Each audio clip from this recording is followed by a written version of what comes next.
Hello students, आप सबका स्वागत है आज के इस नए सीरीज़ में। तो आज से हम मूल संविधान में शामिल 395 आर्टिकल जो वर्तमान में 470 हो गया है उसे विस्तार से पढ़ेंगे और छोटे छोटे रूप में पढ़ेंगे ताकि बोझिल ना हो। प्रत्येक दिन सिर्फ हम एक भाग पढ़ेंगे। आप सबको ये सीरीज पसंद आएगी और अगर ज़रूरत पड़ी तो हम इसे बड़े क्लास में भी ले जाएंगे। तो आज की शुरुआत एक सकारात्मक ऊर्जा के साथ। हमारी आखिरी उम्मीद हम खुद हैं।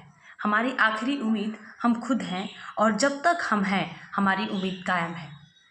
तो अपने ऊपर भरोसा करिए। Believe you in your self and do hard work. Definitely you will get your goal one day. तो शुरुआत करते हैं आज की इस सीरीज का। जैसा कि हम सब जानते हैं कि मूल रूप से हमारे संविधान में 22 भाग हैं और 395 आर्टिकल्स हैं। हमारे संविधान में 22 भाग, 395 अनुच्छेद और 12 अनुसूचियाँ हैं और एक उद्देशिका है जिसको आप लोग मॉर्निंग असेंबली में, सारे विद्यालयों में जब मॉर्निंग असेंबली होता है उस वक्त हम भारत के लोग जो उद्देशिका पढ़ते हैं वहीं एक उद्देशिका है। हमारे संविधान में 22 भाग है और 395 अनुच्छेद है और 12 अनुसूचियाँ हैं। लेकिन वर्तमान में एक उद्देशिका है, 470 अनुच्छेद हो गया है और 22 भाग से 25 भाग हो गया है और 12 अनुसूचियाँ हो गई हैं। तो आज भाग 1 में 1 से 4 भाग 1 जो 1 से 4 अनुच्छेद के तहत आता है उसे हम लोग विस्तार से पढ़ेंगे और समझेंगे। जो पहला भाग 1 है उसका जो पहला विषय वस्तु होता है संघ और उसका राज्य क्षेत्र। संघ और उसका राज्य क्षेत्र अनुच्छेद 1 से 4 का जो विषय वस्तु है उसका नाम क्या है? संघ और उसका राज्य क्षेत्र। तो अनुच्छेद 1 कहता है संघ का नाम, name of the union territories. अनुच्छेद 1 क्या कहता है? संघ का नाम, name of the union territories. यानी कि हम लोग आसान भाषा में अगर कहें तो what is the name of the India, है ना? भारत देश का नाम इंडियन कॉन्स्टिट्यूशन में क्या है? अब जैसे ही आपके दिमाग में आता है तो आप कहेंगे कि भारत का नाम अन्य कई नाम है, जैसे कि इंडिया है, भारतवर्ष है, आर्यावर्त है, हिंद है, हिंदुस्तान है, जम्बू द्वीप है, भारत खंड है, इस तरह के अन्य नाम शामिल है।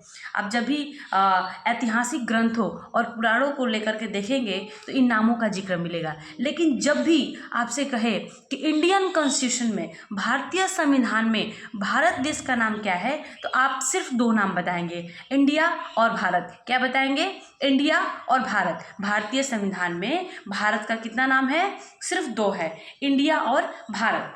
अनुच्छेद 2 आर्टिकल 2 कहता है कि नए राज्य और प्रदेश, न्यू स्टेट्स एंड टेरिटरीज, ऐसी कोई पार्ट जो हमारे देश का हिस्सा नहीं था वो बाहर से प्रवेश करता है। जैसे सिक्किम पहले हमारे देश का हिस्सा नहीं था लेकिन वो शामिल हो गया, तो उसे किस अनुच्छेद के तहत लाएंगे?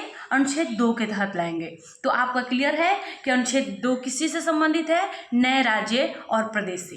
अनुच्छेद जो 3 कहता है आपका कि नए राज्य निर्माण, न्यू स्टेट क्रिएशन, यानी कि इसके अंतर्गत क्या क्या आता है? निर्माण के अंतर्गत किसी राज्य के नाम में परिवर्तन, किसी राज्य को बढ़ाना, किसी राज्य को घटाना, है ना? किसी राज्य का नाम क्या से क्या रखा जाएगा, है ना? अभी वर्तमान में गया का नाम गया जी हो गया, तो इसमें परिवर्तन कौन कर दिया? ये अभी हम लोग ये भी समझेंगे कि इसका अधिकार किसको है। नए राज्य को बढ़ाना, किसी नए राज्य का सीमा को बढ़ाना है, किसी राज्य को सीमा घटाना है, तो ये किस अनुच्छेद के तहत आएगा? अनुच्छेद 3 के तहत आएगा। ये सब करने का अधिकार किसको है? संसद को प्राप्त है। नए राज्य के नाम में परिवर्तन करना, नए राज्य को बढ़ाना, नए राज्य को घटाना, ये सब काम किसका है? संसद का है। तो आपको याद रखना होगा कि नामों में परिवर्तन, किसी राज्य को बढ़ाना, किसी राज्य को घटाना, ये किस अनुच्छेद के तहत आता है? अनुच्छेद 3 के तहत आता है।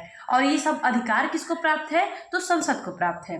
अनुच्छेद 4 जो संबंधित है 1 और 4 संशोधन नहीं है, यानी कि आर्टिकल 2 और 3 में जो भी अमेंडमेंट होगा वो संविधान संशोधन 368 के तहत नहीं होंगे। आपको पता है कि अनुच्छेद 368 में संविधान संशोधन की प्रक्रिया शामिल कर गई है, जिसमें किसी भी तरह का परिवर्तन होगा तो वहाँ से लिया जाएगा। लेकिन कहा गया है कि आर्टिकल 2 और 3 में अगर कोई भी संशोधन होता है तो वो सामान्य बहुमत से होंगे।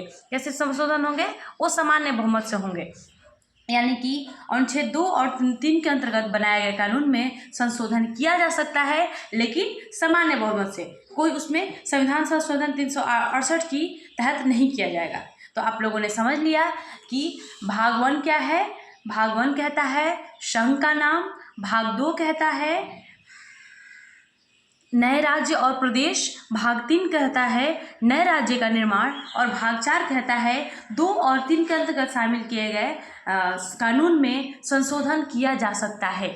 तो इस तरह से हम लोगों ने आज के कक्षा में बड़े ही आसान शब्दों में संविधान के भाग 1 के तहत चारों अनुच्छेद को पढ़ लिए। उम्मीद है कि आपको ये क्लास पसंद आई होगी। खूब स्वस्थ रहें, मस्त रहें और खूब पढ़ें। जय संविधान, जय भारत।